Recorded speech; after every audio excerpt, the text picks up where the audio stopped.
अस्सलाम वालेकुम। उम्मीद है आप सब खैरियत से होंगे। आज हम एडोब फोटोशॉप की क्लास नंबर 5 करने जा रहे हैं। आज की क्लास में हम इरेजर टूल्स डिस्कस करेंगे कि इरेजर टूल क्या होता है, बैकग्राउंड इरेजर टूल क्या होता है और मैजिक इरेजर टूल को हम किस तरह से इस्तेमाल कर सकते हैं। क्लास की तरफ चलते हैं। यहाँ पर मैंने कुछ इमेजेस ड्रैग की डाउनलोड करके रखी हुई हैं, जिनकी मदद से हम कुछ टूल्स को देखेंगे कि हम कैसे इनको यूज़ कर सकते हैं। फॉर एग्जांपल ये एक इमेज है सिंपल सी, मैं इसे ड्रैग करके एडोब फोटोशॉप में लेकर जा रहा हूँ और यहाँ पर जाकर मैं इसे रिलीज़ कर देता हूँ। तो जैसे ही मैंने यहाँ पर रखी तो हमारी इमेज आ चुकी है। इमेज को मैं अनलॉक कर रहा हूँ ताकि हम इजीली इसे मूव कर सकें या इसे कुछ चेंजेस कर सकें। तो हमारा बेसिकली जो इरेजर टूल है हमारा, यहाँ पर हमारे पास इरेजर टूल होता है। राइट क्लिक कर रहा हूँ, ये हमारे पास इरेजर टूल्स हैं और हमारे पास इरेजर टूल की कमांड ई होती है। अगर हम अपने कीबोर्ड से ई प्रेस करें तब भी ये इरेजर की तरह काम करता है। बेसिकली इरेजर टूल होता क्या है, जैसे मैंने इसे सेलेक्ट किया और मैं इसका साइज़ इंक्रीज़ कर रहा हूँ। जैसे कि हमने लास्ट लेक्चर में ब्रशेस में देखा था कि हम अपने ब्रश का साइज़ बड़ा या छोटा जिस तरह करते हैं एंगल ब्रैकेट्स के साथ, या फिर यहाँ जाकर भी हम करते हैं हार्डनेस उसकी, सॉफ्टनेस, साइज़, ये सारा कुछ हमारे पास इरेजर टूल में भी अवेलेबल होता है। यही वजह थी कि मैंने सबसे पहले ब्रशेस करवाए हैं। तो देखते हैं इरेजर टूल को हम किस तरह यूज़ करते हैं। इरेजर टूल सिंपल इस तरह से हम यूज़ कर सकते हैं कि इसमें हमारे पास एक इरेजर अवेलेबल होती है जिसके साथ हम इस तरह से कुछ भी डिलीट करते जाते हैं। तो देखिए मैं यहाँ पर कर रहा हूँ तो ऊपर का एरिया हमारा डिलीट हो रहा है और नीचे हमें शो होता जा रहा है। इरेजर टूल का ये हमारे पास पर्पस होता है। हम साइज़ इसका इंक्रीज़ या डिक्रीज़ कर सकते हैं सेम ब्रश की तरह से, या फिर इसके एजेस को हार्ड या सॉफ्ट कर सकते हैं। जैसे मैंने हार्ड कर दिया तो देखें इस तरह से, ये हमारे इरेजर टूल का पर्पस होता है। सिंपल सा टूल है, इसमें हमारे पास कुछ और चीज़ें अवेलेबल है जैसे ओपेसिटी 100% है। हम अगर इसकी 23% करके देखें इरेज करके तो आप देख सकते हैं कि ये कंप्लीट इरेज नहीं कर रहा और कुछ हिस्सा ही जस्ट इरेज कर रहा है, जबकि नीचे से वो शो हो रहा है हमारे पास। तो इस तरह से ये ओपेसिटी है। हम आप इरेजर टूल में ओपेसिटी को भी कंट्रोल कर सकते हैं। आप देखें कंप्लीट कर रहा है और जैसे ओपेसिटी हम कम कर देंगे तो ये कंप्लीट इरेज नहीं करता और पीछे से टोन हमें नज़र आती है। तो ये हमारे इरेजर टूल में ओपेसिटी होती है। तो इसके अलावा फ्लो है, जैसे कि फ़्लो ये वही है जैसे कि हमने ब्रशेज़ में देखा था। फ़्लो कितना ज़्यादा हमारा इरेजर या टूल काम कर रहा है और कितना कंट्रोल हमारा कम है इस पर, ये हमारे फ़्लो का काम होता है। अगर मैं फ़्लो 1% कर दूँगा तो देखें ये बहुत ही कम जगह इरेज कर रहा है। तो ये हमारे फ़्लो का काम होता है। मैं 100 पे यूज़ कर रहा हूँ। उसके साथ एक चीज़ हो रहा है यहाँ पर स्मूथिंग। स्मूथिंग बेसिकली समझ लें कि आपके पास एक ब्रश है और आप उसकी स्पीड कंट्रोल कर रहे हैं। जैसे कि अभी 0 है तो देखें मेरी स्पीड कुछ इस तरह से है, लेकिन जैसे ही मैं इसे 100 कर देता हूँ यहाँ से तो देखें ब्रश जो है वो मेरे इस कर्सर से पीछे है। फॉर एग्जांपल अगेन देखें तो देखें यहाँ से स्लो आता हुआ आता है, यानी कि एक स्मूथ इफेक्ट में आ रहा है ना कि फास्ट में। अब देखें मैं फास्ट कर रहा हूँ तो ये फौरी आ जाता है, लेकिन स्मूथ में 100% स्मूथिंग के साथ ये स्लो हो जाता है। ये बहुत ज़्यादा इंपॉर्टेंट चीज़ रही है। तो ये तो हमारा एक इरेजर टूल का काम है, सिंपल सा काम है इसका, बहुत ज़्यादा नहीं इसे हम यूज़ करते। और इसे किस पर्पज़ के लिए यूज़ कर सकते हैं वो मैं साथ साथ बताता जाऊँगा। फॉर एग्ज़ाम्पल हमने यहाँ पर कोई आइकन बनाना हो, जैसे कि मैं इस लेयर को बंद करके न्यू लेयर ली, यहाँ से मैं बस एक सर्कल लेने वाला हूँ और इसमें मैं कलर डाल देता हूँ जैसे कि रेड और आर्ट बैक स्पेस। ये जस्ट दिखाने के लिए कर रहा हूँ कि हम इरेजर टूल को किस तरह से यूज़ कर सकते हैं। ये सर्कल हमारे पास आ गया, हम इस सर्कल की कॉपी इसके नीचे रख देते हैं यहाँ पर, जस्ट यहाँ पर इन दोनों को पकड़ के थोड़ा सा ऊपर कर देते हैं और इसके पीछे हम वाइट कलर ऐड कर देते हैं इस तरह से। तो देखिए जो नीचे वाला मेरा सर्कल है इस पर मैं इरेजर टूल को यूज़ करने वाला हूँ इस तरह से। इसकी ओपेसिटी भी मैं कम कर रहा हूँ, जैसे कि मैं कर रहा हूँ इसकी 50% ओपेसिटी।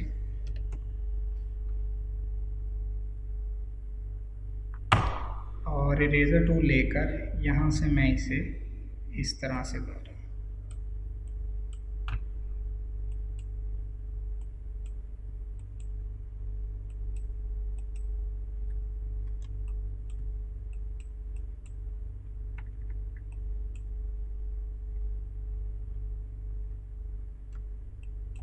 तो आप देख सकते हैं कि यहाँ पर मैंने इसे यूज़ किया है लो ओपेसिटी के साथ रेज़र टूल को, तो ये उसकी एक शेडो का कॉन्सेप्ट मुझे यहाँ पर दे रहा है। जैसे कि ये मेरा सर्कल है और ये उसके नीचे उसकी शेडो शो हो रही है। आप इसी तरह से कुछ गाड़ियाँ रख सकते हैं, बाइक्स रख सकते हैं जिनकी आप शेडो शो करें या नीचे उसे फ्लिप करके आप शेडो को शो कर सकते हैं। यानी कि कोई भी आपके पास एक इमेज हो, आपको उसकी शेडो दिखानी है तो आप उसे रख कर उसे फ्लिप करके शेडो वगैरह को दिखा सकते हैं। फॉर एग्जांपल एक और इमेज को मैं यहाँ पर लेकर आ रहा हूँ।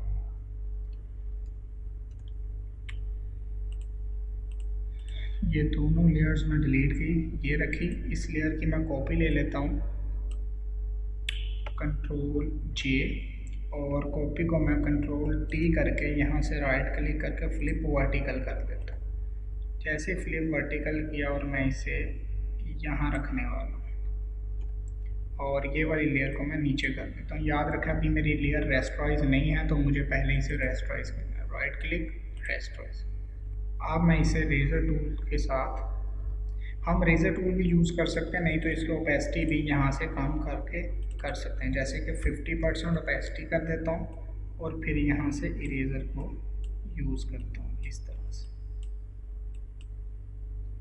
तो देखें अब ये इस तरह से लग रहा है कि जैसे हमारा जो नेम है, जो नेम उस पर लिखा हुआ है, नीचे उसकी शेडो हमें शो हो रही है। तो ये हमारे रेज़र टूल का एक पर्पज़ होता है जो कि शेडो वगैरह दिखाने के लिए हम यूज़ कर सकते हैं इस तरह से।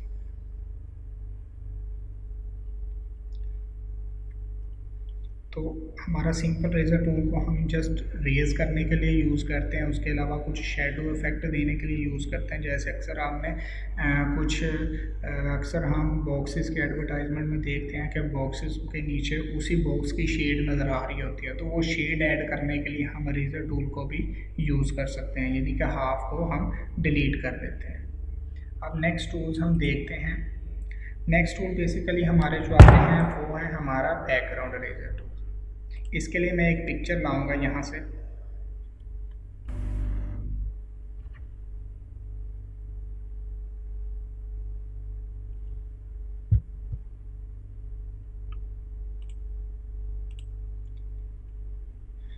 ये मैंने कुछ आइकन्स की पिक्चर यहाँ से डाउनलोड की हुई है।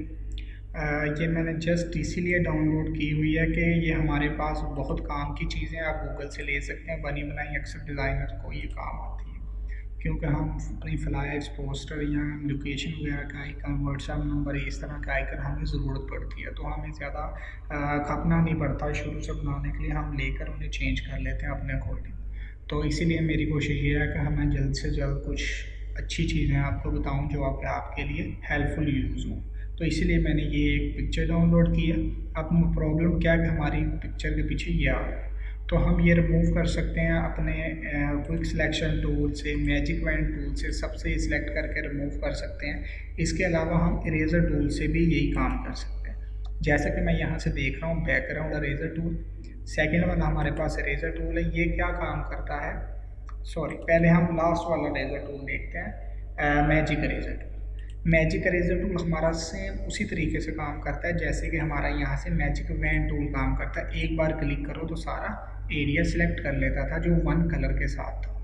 इसी तरह से हमारा थर्ड वाला मैजिक इरेज़र टूल जो है वो भी इसी तरह काम करता है। यहाँ से हमारे पास इसकी टॉलरेंस अवेलेबल है कि आप टॉलरेंस को कम या ज़्यादा कर सकते हैं। जैसे 15 में 50 कर देता हूँ। 50 से ये है कि ज़्यादा कलर को पहचानेगा। ये कंटिन्यूस करने का मतलब ये है कि ये सेम एरिया जो एक दूसरे के साथ कलर हैं उन्हें सेलेक्ट करते हैं। फॉर एग्जांपल कंटिन्यूस की एक एग्जांपल ये है कि समझ लें आपके पास एक पोर्शन है, एक कलर का एक बॉक्स है, तो वो सारे बॉक्स इकट्ठे सेलेक्ट कर लेगा। फॉर एग्जांपल इसकी एग्जांपल ये है कि आज जैसे यहाँ पर ब्लू कलर है, तो अगर मैं यहाँ से कंटिन्यूस पे चेक कर दूंगा तो जो कलर हमारा कंटिन्यू हो रहा है जस्ट उसे ये फैच करेगा। जैसे कि हमारे पास यहाँ भी अवेलेबल है quick selection tool, magic wand tool में भी यहाँ पर कंटिन्यूस पे चेक है।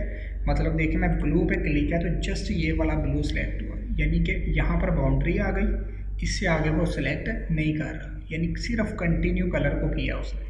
लेकिन अगर मैं कंटिन्यूस को अनचेक कर देता हूँ तो ये डिसकंटिन्यूस हो गया, यानी पूरी लेयर में जहाँ भी वो कलर मौजूद होगा ये उसे सिलेक्ट करेगा। जैसे कि देखिए ब्लू पे क्लिक किया, आप देखिए सारे ब्लू हो चुके हैं।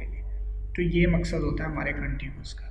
अगेन यहाँ पर आता हूँ रेजर टूल पे, मैजिक रेजर, कंटिन्यूस ही सिलेक्ट है मेरा। तो मैं देखें आप सिंपली यहाँ पर क्लिक किया तो देखिए इसने सारा हमारा रिमूव कर दिया एक कलर, जस्ट एक क्लिक में सारा कलर हमारा रिमूव कर दिया। तो ये आइकन हम यूज़ कर सकते हैं। फॉर एग्जांपल मैं कहता हूँ जी मुझे आइकन जो चाहिए वो है यूट्यूब का, तो हम YouTube का आइकन इसमें से निकाल सकते हैं। मैं लेसो टूल लेकर इसको सिलेक्ट करके कंट्रोल J प्रेस करता हूँ तो देखिए मेरे पास एक आइकन आ चुका है। मैं इस कंट्रोल T करके आइकन का साइज़ बड़ा कर लेता हूँ और इंपोर्ट कर देंगे इसे। थोड़ी सी रेजोल्यूशन कम है लेकिन हमें ये काम देगा, क्योंकि आइकन हम यूज़ करते हैं बहुत ही छोटे करके आइकन्स को यूज़ करते हैं, तो हमें रेजोल्यूशन जो है ये तंग नहीं करती। फॉर एग्जांपल मैं कहता हूँ जी अंदर का वाइट एरिया में मुझे रिमूव करना है, तो मैं देखिए वाइट पे जस्ट एक बार क्लिक करूँगा अपना बैकग्राउंड रेजर टूल लेकर, इस तरह से वो एरिया उड़ गया है। तो अभी एक और क्यूरी आती है हमारे पास, एक कुछ ब्लेंडिंग ऑप्शन में भी हम देख लेते हैं, साथ साथ हम ब्लेंडिंग ऑप्शन भी करेंगे। तो ब्लेंडिंग ऑप्शन में ये है कि फॉर एग्जांपल मैं चाह रहा हूँ इस ब्लू की जगह पर हमें कोई और कलर चाहिए आइकन का, तो मैं इसे थोड़ा सा छोटा कर दूँ। अच्छा जी, कोई और कलर चाहिए तो उसके लिए हम क्या करते हैं, हमें इसका कलर चेंज करने के लिए पहले तो इसकी सिलेक्शन लेनी पड़ती है सारे की, फिर यहाँ से कलर करना पड़ता है कोई भी। फॉर एग्जांपल मैं कहता हूँ जी मेरा ग्रीन कलर आ जाए जो व्हाट्सएप का ओरिजिनल कलर है, और फिर मुझे आर्ट बैक स्पेस करना पड़ता है, तो इस तरह से कलर आता है। लेकिन ये किनारों से सही नहीं आएगा, इसमें कुछ प्रॉब्लम्स होती हैं, तो हमारे पास और भी है। ये सेंटर मैंने इसलिए रिमूव किए, तो उसके लिए हम ब्लेंडिंग ऑप्शन में जाते हैं, राइट क्लिक किया, लेयर में आए, राइट क्लिक किया और यहाँ पर ब्लेंडिंग ऑप्शन में आ गए। जिस तरह से हम स्ट्रोक लगाते थे तो स्ट्रोक में नहीं जाना, इस बार हम यहाँ से करते हैं कलर ओवरले।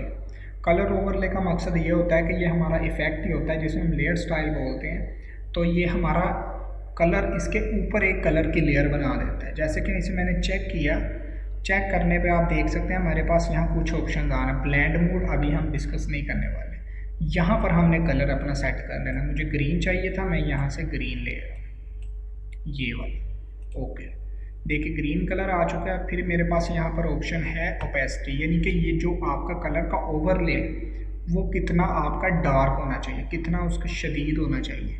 तो मैं यहाँ से ओपेसिटी को अगर कम करूँ तो देखें मेरा ब्लू कलर आता जाएगा। ओपेसिटी को बढ़ाता जाऊँगा तो देखें ग्रीन कलर भी ब्लू के साथ ऐड होता जा रहा है, तो एंड पे वो फुल ग्रीन हो जाता है। तो ये हमारा कलर ओवरले होता है। ओके कर देते हैं, तो देखिए यहाँ पर इफेक्ट नीचे आ गया कलर ओवरले, तो ये मेरे पास एक ऑप्शन आ गया। सो हम इस तरह से अपने आइकन्स ला सकते हैं और इनको अपनी फ्लायर्स में यूज़ कर सकते हैं। तो आज के बाद उम्मीद है कि आप अपने आइकन्स को भी इसी तरह यूज़ कर सकते हैं। आप सिंपली नेट से जाकर इस तरह से आइकन डाउनलोड कर सकते हैं और इन्हें यूज़ कर सकते हैं, तो आपके लिए ज़्यादा आसानी हो जाएगी। तो अगेन मैं दिखाता हूँ, ये देखें हमने यहाँ से लेयर को कंट्रोल भी कर सकते हैं। फॉर एग्जांपल यहाँ है, हम यहाँ से इरेजर टूल लेकर हर किसी का भी सेंटर में से इस तरह से कलर डिलीट कर सकते हैं, जैसे कि ये हम कर रहे हैं।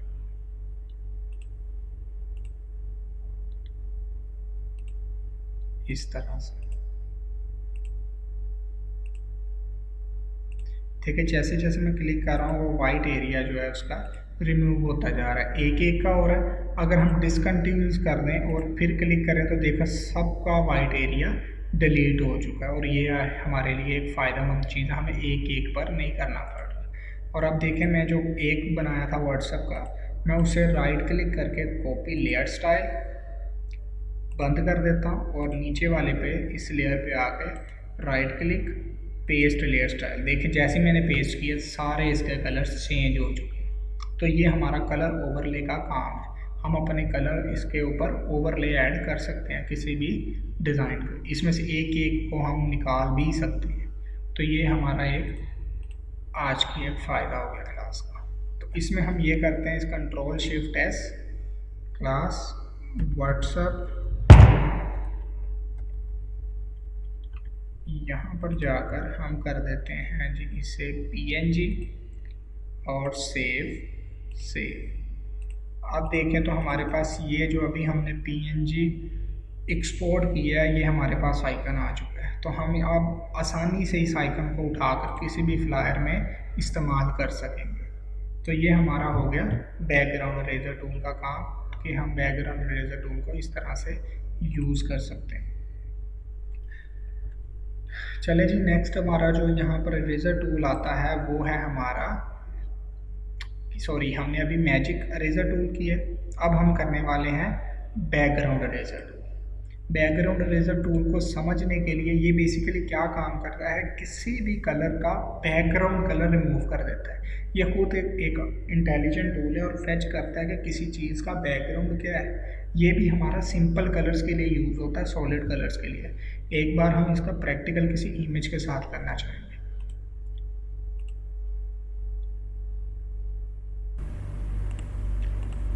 तो मैंने यहाँ पर यह एक इमेज डाउनलोड की है समझाने के लिए, तो इसे मैं फ़ोटोशॉप में लाकर यहाँ पर ड्रैग करने वाला हूँ। जैसे मैंने ड्रैग किया ये इमेज आ गई, इसका मैं अनलॉक कर दिया ताकि हम इसे इजीली मूव कर सकें।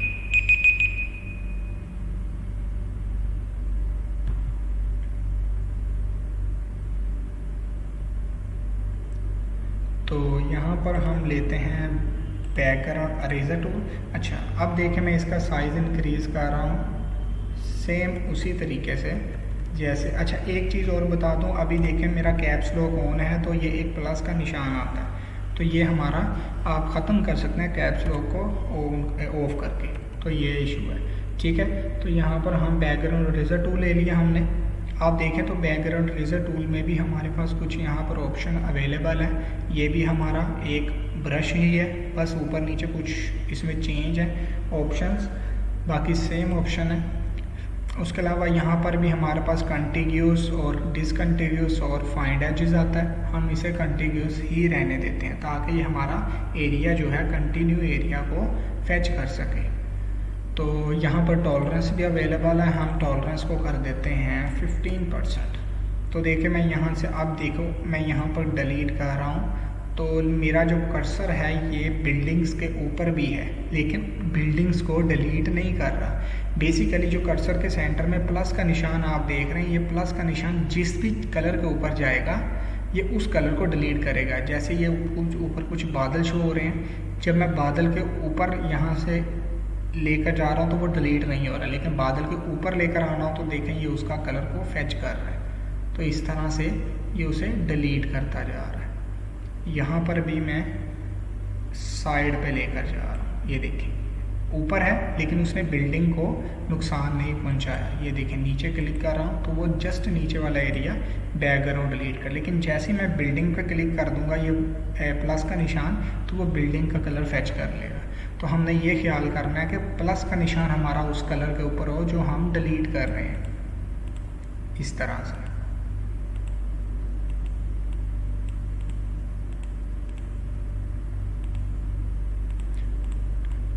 तो आप क्लिक करके भी रख सकते हैं। आप देखें मैंने प्रेस किया हुआ है माउस को, कर्सर को, बटन को सॉरी, लेफ़्ट क्लिक के साथ। तो आप लेकिन आप इस तरह से एक एक बार भी क्लिक कर सकते हैं। तो ये बड़े फ़ायदे का टूल है। तो हम आसानी से कोई भी एरिया जो बैकग्राउंड उसका किसी भी चीज़ का बैकग्राउंड डिलीट कर सकते हैं इस तरह से।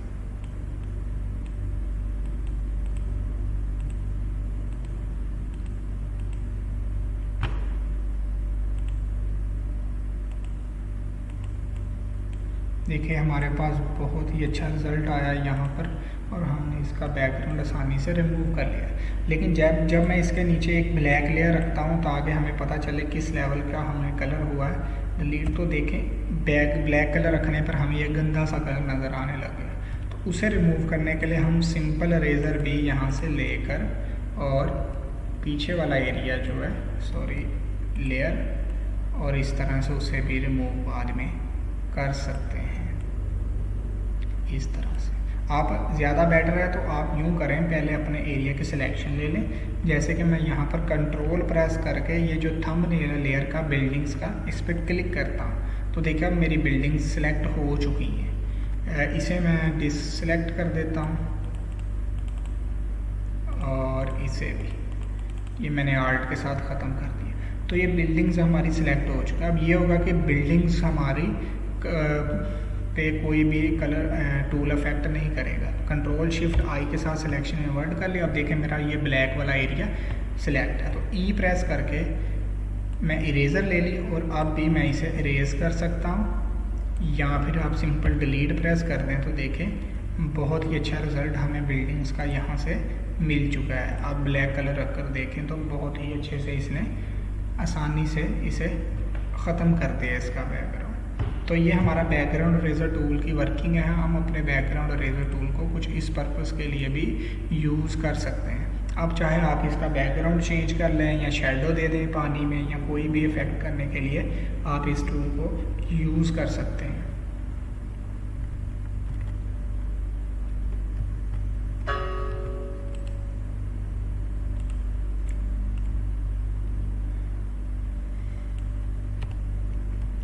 तो हम अगेन यहाँ से लेते हैं बैकग्राउंड इरेज़र। ये जस्ट मैं एक इंटरेस्ट के तौर पर ये करने वाला हूँ और इसका कोई काम नहीं है। जस्ट मैं जो वाटर है उसे रिमूव करना चाह रहा हूँ।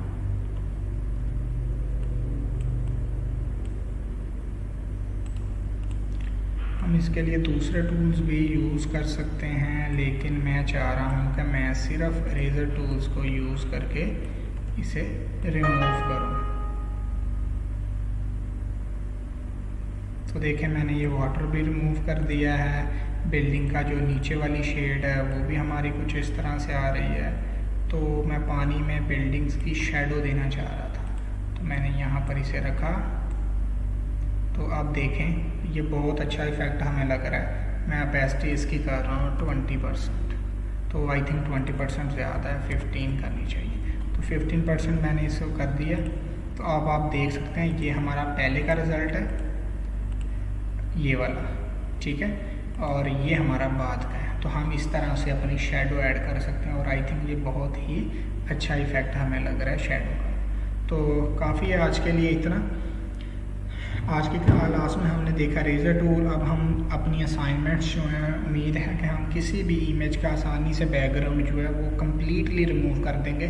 ख़ास तौर पे जो हमारे पास दूसरी इमेजेस आती हैं, जैसे क्रॉप करना है किसी चीज़ को, बैकग्राउंड रिमूव करना, तो हमारे लिए बहुत आसान हो गया और हम अपनी कुछ प्रोडक्ट्स की प्रेजेंटेशन भी कर सकते हैं। और उम्मीद है मैं आपको आज की असाइनमेंट भी यही देता हूँ कि आपने कुछ प्रोडक्ट्स लेनी है, उनमें कुछ इसी तरह से जैसे ये है, ये ऐसे शेडो इफेक्ट शो करवाना है और उनका बैकग्राउंड को अच्छी तरह से रिमूव करना है। जो पहले आज तक की मिस्टेक्स हो रही हैं बैकग्राउंड रिमूव करने में, उम्मीद है कि वो अब मिस्टेक्स नहीं होंगी और अच्छे से बैकग्राउंड रिमूव कर सकते हैं। जी आज की क्लास के लिए इतना ही। अल्लाह हाफिज़, मिलते हैं नेक्स्ट क्लास में नेक्स्ट टूल के साथ।